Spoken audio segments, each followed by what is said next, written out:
Depuis de nombreuses années, le clan Duhamel s'est imposé dans les médias français. Ancien ami de Dominique Strauss-Kahn, Alain Duhamel est depuis 6 décennies l'un des journalistes politiques les plus renommés, de ceux qui détiennent nombre de secrets d'alcôve. On connaît également bien son frère Patrice, qui s'est lui aussi imposé dans la presse politique et qui partage par ailleurs l'avis de Nathalie Saint-Cricq, responsable du service politique de France 2. Une passion transmise à leur fils Benjamin, qui a suivi leurs pas dans le métier. Frère, neveu, belle-sœur. Alain Duhamel est sous les projecteurs avec une partie de sa famille. Mais plus pour longtemps puisque le journaliste a annoncé qu'il prendrait sa retraite en juin 2025. Son épouse France, beaucoup plus discrète, fait partie des raisons qui le poussent à prendre cette décision. Son grain de folie depuis 56 ans, Alain Duhamel partage la vie de France, une musicienne et chef d'orchestre. Dans un long papier consacré aux journalistes paru le 17 octobre 2020, Le Parisien avait fait la lumière sur le passé de son épouse.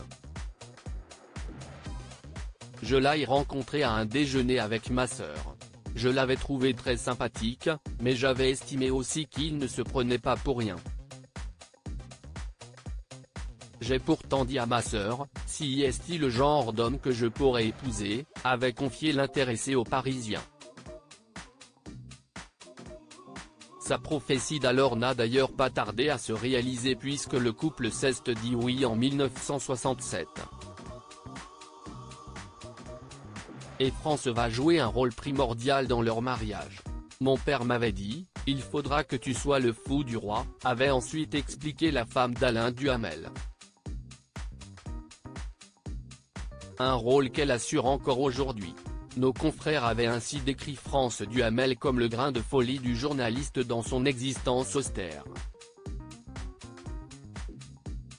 Elle a amené un vent de fantaisie dans la vie bien sage d'Alain Duhamel.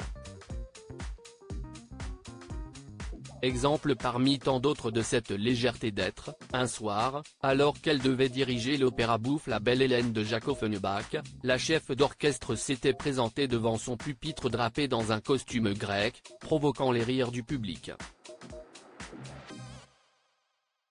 Et la musicienne n'avait évidemment pas prévenu son mari.